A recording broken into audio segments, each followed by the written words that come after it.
Jeg har bedt en af mine elever om at vise, hvad han har lært, og man har forstået min undervisningsvideo korrekt. Så nu sætter jeg ild i det her fjernsyn, der står bag ved mig, træder til siden, og så skal vi se, hvad eleven udfører af arbejde.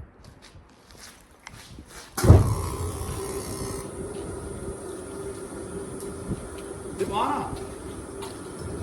Kan du hjælpe med at slukke?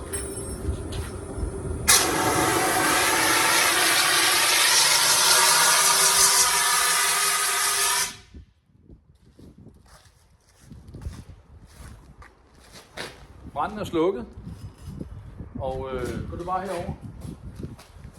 Det jeg kunne se her, det var, at min elev hentede en kulsyreslukker, og det var fordi det var et elapparat. Han huskede at trække splitten ud, så håndtaget blev frigivet.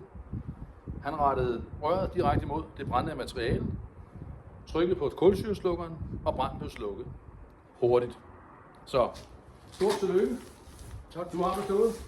Tak for det.